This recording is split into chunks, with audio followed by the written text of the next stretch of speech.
Every one of you watching this screen, look out.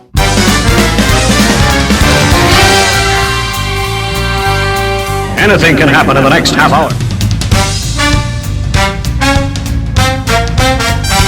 What did I tell you about cartoons? They've got a lot of brains, and they've got a lot of chutzpah. Tell me how comic books make you feel, Dave. Surely you can't be serious. I am serious, and don't call me Shirley.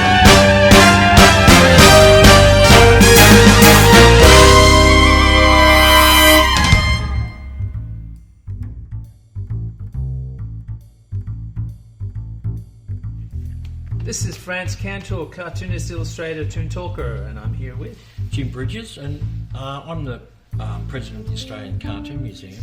And Frantz has always had a bit of a problem with Robert Crumb. Why is that?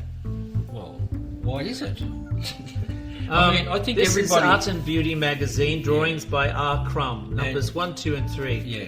What is this book? This is by David Zwirner Books, and it is actually a love fest of Robert Crumb's interest in pin-ups and the female form. Well, so it's also beautifully written. His version of the idealised female form. It's not everybody else's. Yeah. But I mean, it's also one of the best books on cross-hatching I've ever seen. So, a little bit of a backstory on Mr. Crumb. Now, why have He's you had an a problem? underground comic artist. Yes. Why have you had a problem with it? Because I haven't got a problem. we all have a. Hang on. We all have a problem. Everybody with has Crumb. some problems with Crumb. They do. So most of them are to do with the what, sexuality, the fetishistic concepts or ideas that he was want to illustrate in underground comics and sketches and pin-ups and things like that. Well, but, he specialises in drawing large Jewish girls, doesn't he? Not especially Jewish, but basically large girls. Yeah. And why I've got this book is not because of its sexual nature, although No. But this is the cross-hatching. Actually, is a really important. Yes, he's invented his own black and white technique. He's invented his own. So cross-hatching gives you the ability to create volume. We missed a page. No. We haven't missed a page. It gives you the ability to create volume, right? Yeah. So it's looking at light and dark. So you can see that with the light happening through here, you're actually drawing shadows that appear with this dappled effect of the trees. It's a beautiful, quite misunderstood technique. A lot of people think that it's something, because it's black and white, that it is devoid of a lot of details or a lot of mood or narrative. But it's quite the opposite, actually. And this is actually a proof that cross-hatching and the pen style of creating a half-tone pattern to describe form, not just the line, not just the outline of things, but the form of things, which are the three-dimensional properties. But doesn't he use a technical pen? He uses a rapidograph, doesn't he? No, he uses... I'm not sure about that. He used to. Yeah, it's not really that important. A lot of the cross-hatching is done by... different methods. A lot of these were done with permanent markers. Frantz has been here. Yeah. But I love this picture. The idea of this, you've got a very suggestive pose, but look how beautiful he's done the black. It's not just solid black. He's actually stippled this, so it's filled in gradually. So there's this incredible amount of shading that's gone on and staging. So not only is the composition beautifully achieved, and the form and the weight and the legs and the light and etc. There he is, working his guts out over there. Look, everything three-dimensional, very very strong here. Yeah. But there's also the way that he's achieved it is by slow and steady build-up of shadows. How long do you think it'd take him to draw that? Several hours. Yeah, easy. Yeah, but it's a testament to his patience and his ability to tackle these long form projects. And even this, form using hatch lines that have a directional property that describes the roundness of forms is a really advanced way of creating these halftone patterns, halftone effects. Balance against this sort of purely decorative idea of these straight lines, for contrast. So it's a master of composition, a master of contrast, a master of expression and mood, and all of these are done with a pen. So that's the magic of this book. That's why this book is so important. This is a subject, women, all of these people, all of these women, it's a subject that's close to his heart. He loves drawing women. I thought it was a bit And lower. He loves this technique, and to use this technique, which is... I mean, look at all this. Look at all more this. for, usually it's like a technical pen. Yeah. So it's for technical things like machines and stuff like that. Very rarely do you see it used in book illustrations. But, it's so powerful. And to see it used for this subject matter is really gobsmacking, to be honest. I'm impressed because I think all great artists, in a way, invent their own version of crosshatching. They have their own version of it. They invent it as they go along. There's a method in crosshatching when you use it properly. Yeah. And this is a textbook example of how you use crosshatching properly. So all of these things are here. The amount of areas you don't touch with a pen, obviously, is the lighter parts. They're the things that are lighter in tone.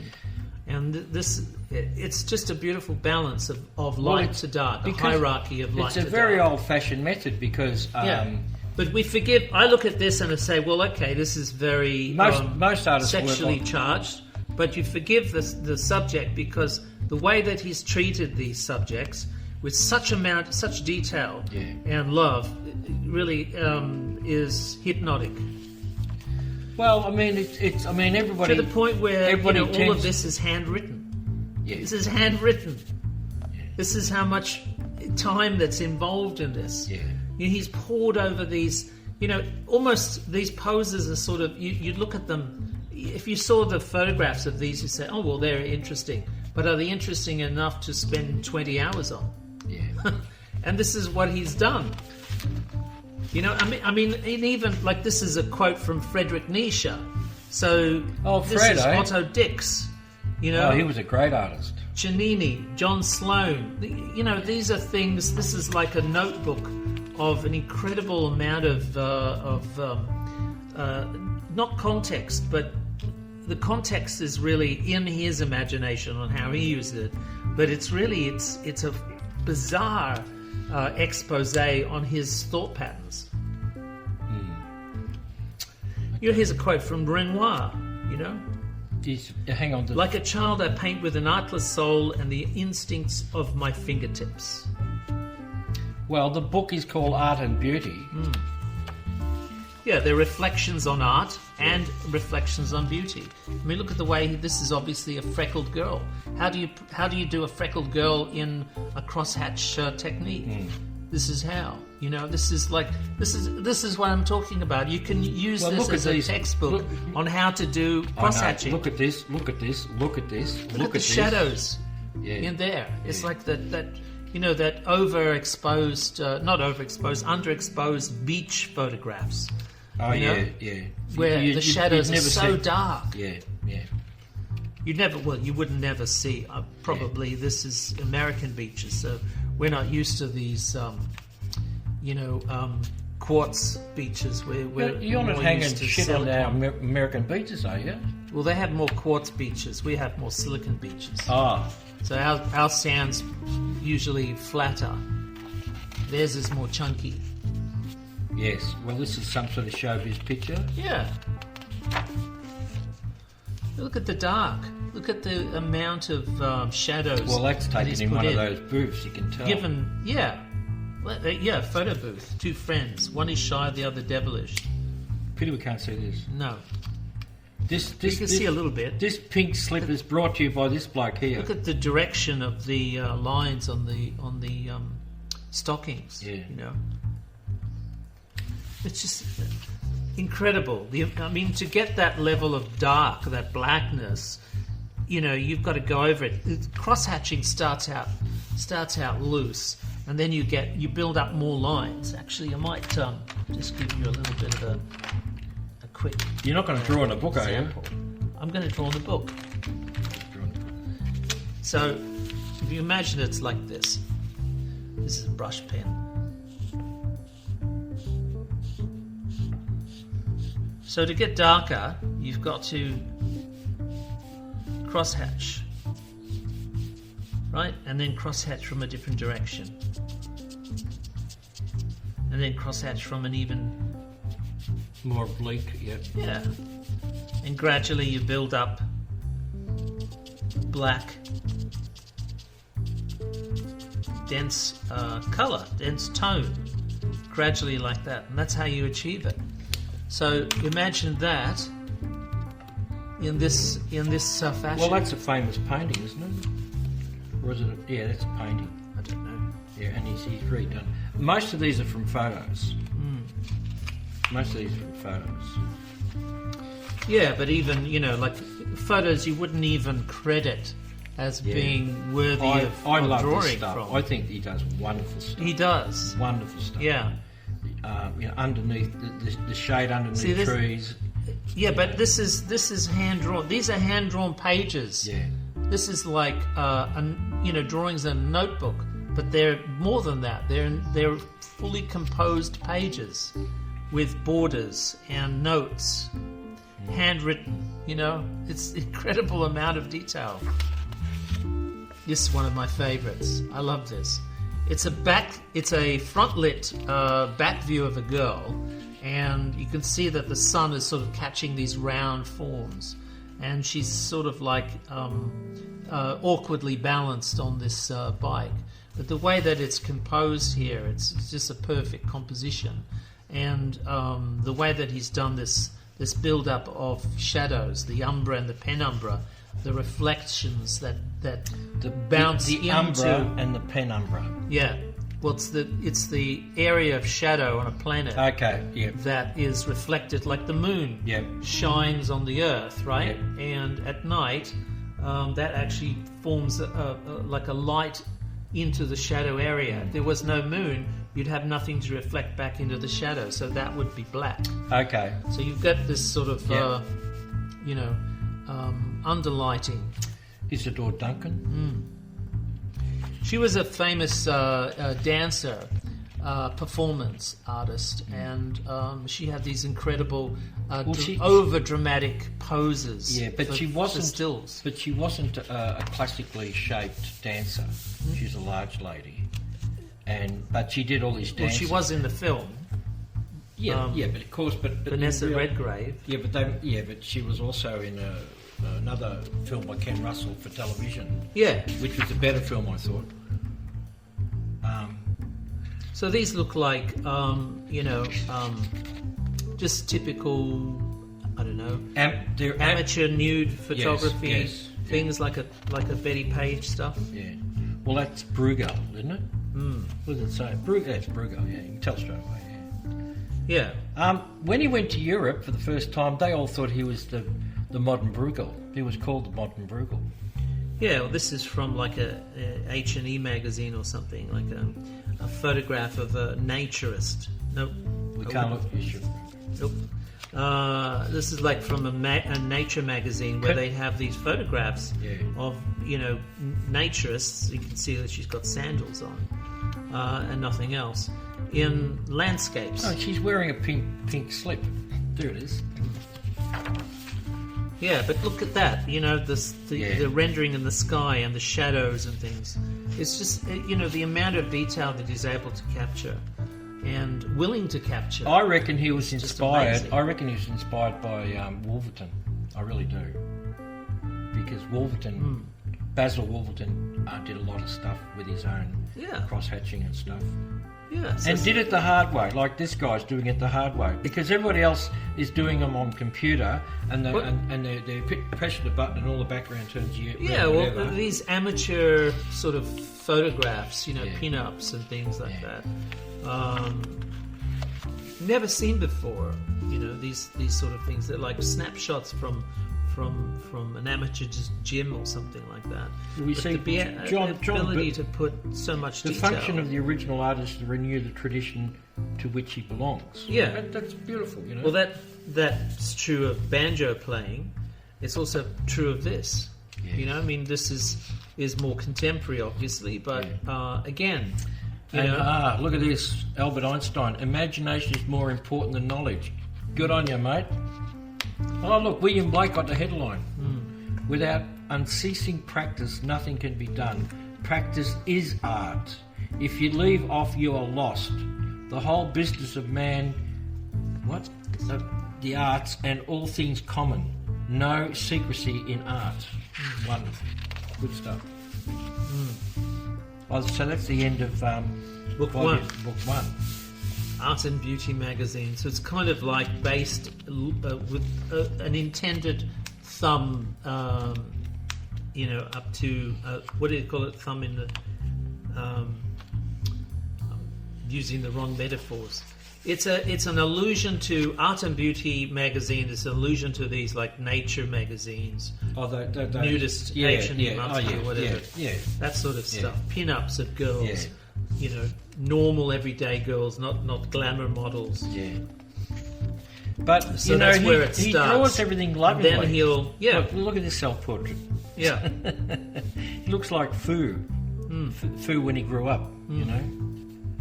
Yeah, but look, quotes from Leonardo da Vinci. Yeah. The Tuscan painter Cennini. Yeah. Calling all connoisseurs, an editorial by R.Crumb. The older days artists were inspired by legends of heroism and gods of great warriors of render. So this is like hero. Usually the male. In dramatic, usually the male. But so this is his own personal artistic journey that he's chronicling here. Yeah. I mean, look at what that. can I say? Look at the cross-hatching in the background to give that punch. Yeah. The contrast of the figure. And it's just beautifully posed, and he'll get in and exaggerate form. This is Serena, the tennis player. So contemporary concepts, contemporary ideas. We should show that to amateur volleyball to Mark Knight. We should show that. No, that's soccer. Volleyball. Where's the ball then? There's the ball there. Oh, okay. That's the net at the back. Stuck in the ground.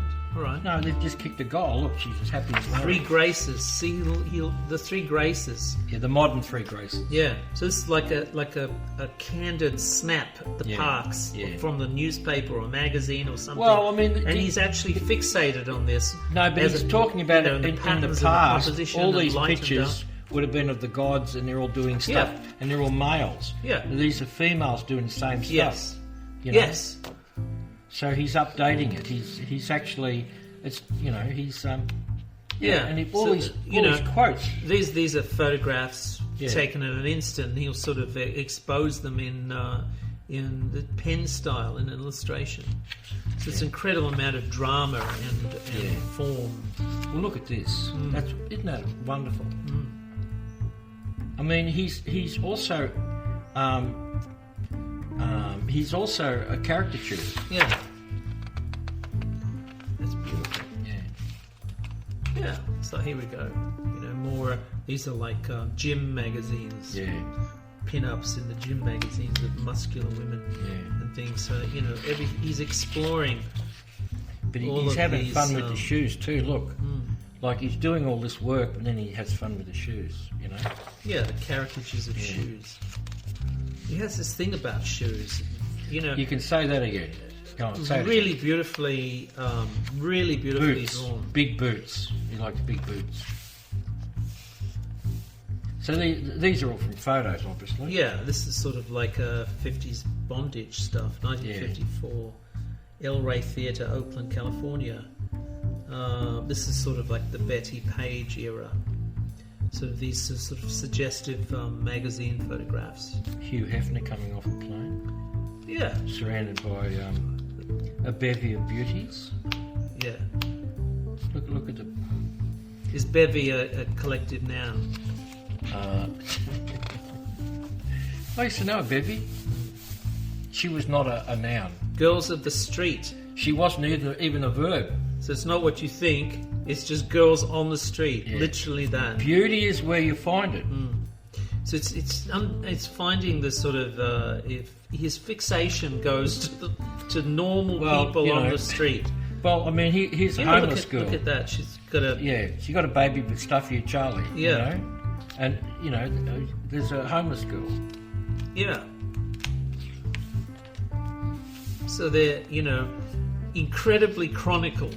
So in one way, a lot of these photographs are like drawings from photographs, but because they're photographs, people look at them and say, "Oh, they're just photographs." But because he's now poured 20 hours or 30 hours of cross-hatching into it and created this incredible narrative as an illustrator, well, he's finding the story in the photographs and telling the story. That's what he's doing. That's better than the photograph. In a photograph, you're taking it for granted. You can't find the story. It's not there.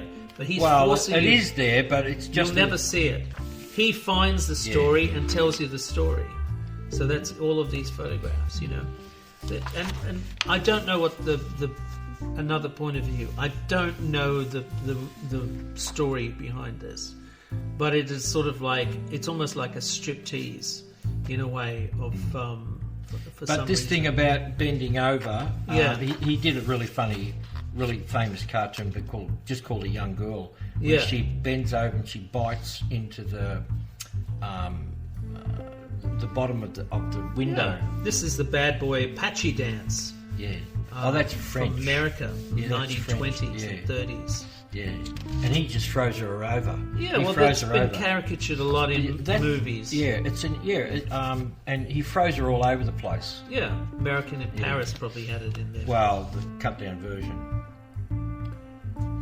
That looks a bit disturbing to me. It does. It's almost like there's a story within that story, isn't there? I'm a little bit worried about this. Head bowed, deeply mortified. In a forgotten box of old photographs. Granddaughter. Sometimes the stories are disturbing. Sometimes they're like psychological notes and things. So that's a beautiful example of that. We don't know the narrative of this. We don't know the story. Well, it's found from a box of old photos, and it's someone's granddaughter. I know, but we don't know the story. We don't know the story of this. But because he's invested all of this amount of energy and time into it, it's now become incredibly powerful and poignant. Wasn't there in the photograph. This is another favourite of mine. I just love this, the simplicity of it, the caricatured forms of of the body, the muscles and things, that he's been able to sort of bring out from the photograph is just incredible. And the attention to detail. Look, this is one of a series. Look at the cross-hatching into the wall. And here. Yeah, and into the floor. The shadow on the shiny floor, that's obvious shiny floor. Yeah. So this is a series of these poses that he's got the model to adopt, to show different angles and forms. And they all have his own personal narrative involved. The old Krabinsky. Yeah, Kaminsky is his girlfriend. Yeah, well, that's his wife. Yeah. So they're highly charged, highly sexualized, but they're also at the same time they have a like a narrative to them, like a diary, a diarized story, a tale that they're saying about inventions. And look at these sort of diagonal photograph corners that usually typically put in to hold old photographs in old albums and things like that. They'd make great narrative movies because you could use the Ken. This is another disturbing. You could use the Ken Burns effect moving across, you know. Yeah, you could. This is hurdy-gurdy. That's that. Yeah, the hurdy-gurdy, yeah. Yeah. This is a very disturbing drawing. Looks like two twins or Before two or girls. after? Well, I'm thinking that, but I'm thinking also it's probably it's from a video installation about body dysmorphia or something. So, you know, some of the... You see, he's not afraid to tackle... anything. Anorexia or mental health or homelessness or all of this stuff. So it's the same level of detail that he has with his fetish... But that's the best drawing of Nick Nolte I've ever seen. yeah. Very cool. And it's gone up in price. Yeah, exactly. Oh, as a painter, I've become clearer before nature. Well, that's Paul Cézanne on the front cover. And she hasn't even got naked in this picture. Yeah. I think there's a girl with freckles. Is that his daughter, or is it the woman who plays in their band? He's in a band. It looks like the woman who plays in the band. What does it say? It's just a girl eating hamburger. Yeah, but no, He just found it interesting. he's got a daughter who's also a cartoonist. Yeah. But she's got a tattoo. I think this is the girl in his band. Art and Beauty magazine #3. So it's put together like a magazine, you know. It has that sort of thing. It's just strange. Well, it's from a magazine. Yeah. It is. Drawn from a photo in a magazine. This is the things that draws his attention, and he's able to get the sort of narrative out of. Gymnase. It's amazing. Yeah. Like the little weights in the hand and the big. The lovely Coco, renowned for world over for as a white girl who is a proud possessor of striking physical attribute. That's beautiful. Beautiful. Yeah. Just straight classic. Drawn from life, posed by a paid model. So this is from a life drawing class. And again, incredible. And there's an immediacy that's not here. You got to get it quick. You know what I mean? Whereas with a picture, he can take his time. Well, she's going to move. She's paid by the hour. Yeah. So his technique is different, but it's got an immediacy to it. Yeah. And look at again, this. the beauty of this shadow. He's capturing subtle light. Yeah. Subtle. Like an impressionist, exactly. Yeah. So you could argue that he's sort of an American impressionist. He's a painter of light or a drawer of light. He made a huge impression on me, I tell you. Yeah, he's a drawer of light.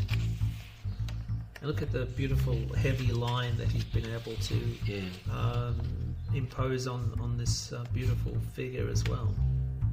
So again, it's bizarre. The artists look down on that. Some of them call it the Rualt effect. A lot of artists look down on that, but I don't. I think the idea is you're not creating a photograph. You're creating something. No, new. but you're separating. I mean, light. You're analysing light and dark and responding to it. Yes. So it's better than a photograph. It's more precise. And look at these knees. They're out of Starry Night. Yeah, but look at only because of the cross hatching has curvature to follow the form. So, and even look, this is even hand drawn as well. Well, you don't know. You don't know really. You don't know that.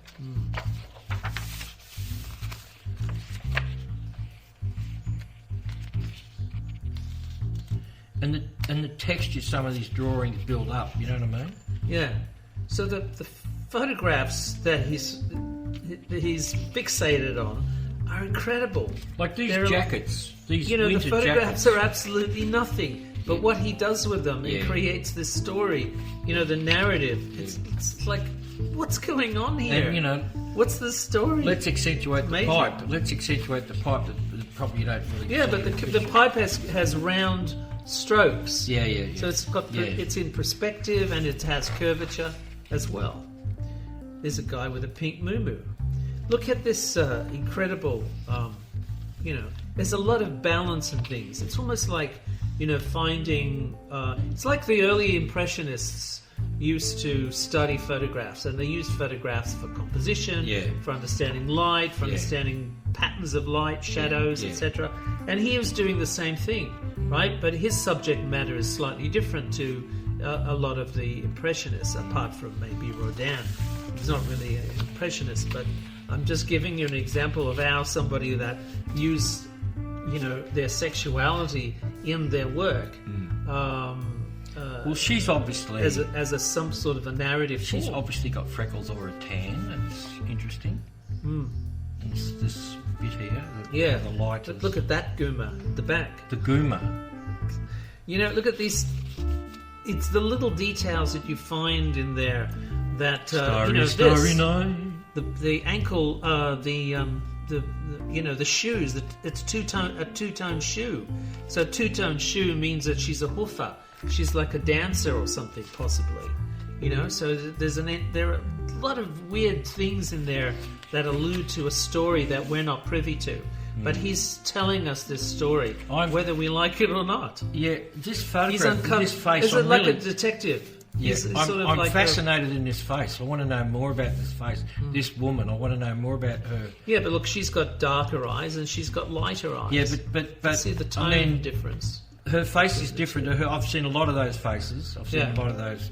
That's because she's a not very smiling. nice picture. That's a very nice picture. But this is interesting. It really. Yeah, but look at all of the little details in the background. The number of wine bottles and half-drunk carafes and he's playing the guitar and it's just a lot of things in there we're not privy to. But he, like a detective, has put all of these clues that give us some kind of a context. Now, this is a photograph of Lady Gaga, I think, jumping into the mosh pit. And look what he's done to it. He's turned it into almost like a medieval drawing. Yeah. You know what I mean? It's got a feeling of a medieval drawing. Yeah. It'd be interesting to look at the photos. You actually have the photo next to it. Well, I suspect that you wouldn't see all of the details because you have to... No. He's poured over that photograph for 20, 30 hours. Yeah. And this is the result. Yeah. So now it's different to the photograph. Now it has a story. The photograph didn't have a story until he uncovered... Well, it had a story, but it's just that... No, it did have a story. No, it did have a story, but he's actually... He's uncovered the story. He's fleshed out and teased out the whole thing. Yeah, but we didn't have a story before. Yeah. He created the story from the photograph. We've all seen lots of photographs like that online. Well, it's like you're at the scene of a murder. You don't know all of these clues until Sherlock Holmes tells you what they mean. Elementary. So, to the normal person on the street, these are just normal persons on the street. You wouldn't credit them, you wouldn't give them that sort of reverence. But he's given them... Look, he's given these people a story. He's given these photographs an incredible amount of powerful narrative to them. It's just mind-blowing what he is able to get from a simple photograph. It's just rich with context and love of detail and form, texture. Well, the artist's technical problem is how to transform the material with which he works back into the sphere of the spirit. Yeah, that's way too esoteric for my life. Good old Hans Hoffman. It's way too esoteric, but basically you're taking the mundane and you're finding something special. Yeah. So, well, look at this. Look at the light in this. Yeah. Imagine a photograph in this, and all it's. So not only has it the wrinkles, but also the shading because it's front lit, flash lit from the front. Yes. So you're just the whole experience and look of at this. that book. Yeah. Look at the book. Patterns of the words and the pictures. He's almost the bookmark. Little details that are. The bedside table with something on it. The pot plant in the darkest corner of the room. There's little tiny details in here which are bizarre. Not everybody's good with nature, with the pot plants. Yeah. I think he's more interested in drawing girls from behind than the front. And I Yeah, think but it's because just he's a sneaky bugger. Well, yeah, but there's a bizarre strangeness to these candid photos that tell stories that we're not aware of. You would never be aware of this this is the story. perfect in the example of photos. what you're talking about. Like, for instance, I can see that photograph. Yeah. And yet, is this girl actually trying to hear what they're saying or what?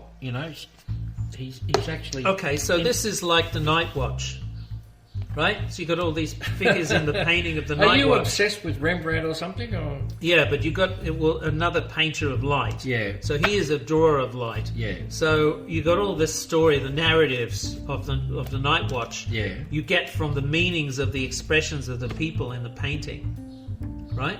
And everybody that looks at the Night Watch gets a different meaning and a different story. Yeah. And that's the same thing from this. But the fact is that this is not available in the photograph, because in the photograph you're not trained to look at the intensity and the depth that he does. Well, because he has to reproduce and it takes him Exactly a long time. right. So what I'm saying to you There's is if you want to get something out of You've a got to photograph, put the time in. draw it. You've got to put the time in. If you want to get something out of life, draw it. Well, I they should write that down somewhere, It's probably on page 13. Yeah. If you want to get anything out of life, draw it. It's, beautiful. That's absolutely beautiful. Perfectly composed, timed, the lighting. Well, I mean, that's how everything kids. there. That's how kids understand things. They sort of draw it. But it's Because out of they look at it seemingly- and then it goes through their head and it comes out on the paper. But this is sort This of is like maturity. order out of chaos. Yeah, but this is maturity. Well, I wouldn't call a photo chaos. I would call photos chaos. But he enhances a photo. Photos are seemingly random. It's captures of reportage. light. It's reportage. But Yeah. he goes into all the detail. But this and is somehow investigation. Yes, and he adds the extra enzymes. He adds the Enzymes. life force. He adds the Again, more esoteric Yeah. descriptions. But Robert Crumb has basically- more enzymes in his drawing than anybody else. Yeah, but I just find that everything here, the way he's cropped stuff, and put some things in and left other things out. To create. It's interesting this sense because of balance he's and nostalgic. drama. He hates modernity. He hates modern modernity. He hates music. He hates the life. And yet here is a modern picture, right?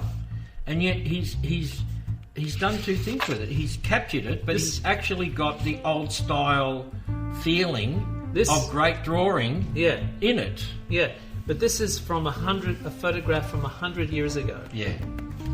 Of these Congolese women. Yeah. And he's lovingly put in the details about their world. The musical instruments, the dress, the fabric of the dress. Yeah. The shoes, the hairdos, the expressions, all of these things are just lovingly put together. Yeah. And I charge you will never get the same context from this photograph. The photograph that this is taken from, you look at it, it'll take you, probably 5 seconds, and you've seen enough. Yeah. But this is now inviting you to really study it. Yeah. Because it's sort of like you're unraveling the meaning of that photograph. Yeah. Stroke by stroke, dot by dot. You're getting at its atoms, Yeah. Now see, Well, you weren't aware of its Look at the atoms light in before. this. Yeah. Look at the light in it and the subtlety of the light in it. Yeah, apple. Yeah. And even in the shadows of the knuckles over here, that knuckle, that part of the finger is picking up the light from the computer screen. Yeah. There's a lot of things happening. Well, there's a an side underlying- light. There's obviously a side light on the bed, and then that's the main light. Yeah, and then there's the screen light. Yeah. From the computer. Yeah. But he's really, that's really lovely, isn't it? Yeah. But this is, he's a drawer of light. That's what this is. So Art and Beauty magazine. That's the end. What's on the page? Back page. There's a back. course, there's a back. Someone's back. What does it say? Hang on, turn it over. The sorrow and futility of man before the beauty of women. So this is Art and Beauty magazine, Yes. numbers 1, 2, and 3, drawings by R.Crumb. And we're Robert sorry Crumb. we took such a long time, but we I'm very, very We're more excited interested in the cross-hatching than the actual female form, aren't we? Well, we're interested in the female form, but only because what he's showing us. Yes. You know, it's like, he's like Sherlock Holmes. He's like a beautiful contemporary analysis of light and shade. I think that in the last like an century, impressionist. In the last century, the three greatest. He's as important as Renoir. I'm going to say in the last 100 years. Or Rembrandt. In the last 100 years, He's in Rembrandt. cartooning, you have Lowe, you have Searle, and you have Crumb. And Crumb, in his comics in particular, and what? Bugs. Carl Bugs. Oh, that's comics. I'm talking about. But Crumb has gone deeper into psychology than any other artist in the history of the world. And now we're just talking about his artistic expertise on cross-hatching. Absolutely. This is Frantz, Kantor, and the old lover of Robert Crumb, Jim Bridges, saying we'll see you around if we don't get censored. bye-bye. Bye. Thanks for the sour persimmons, cousin.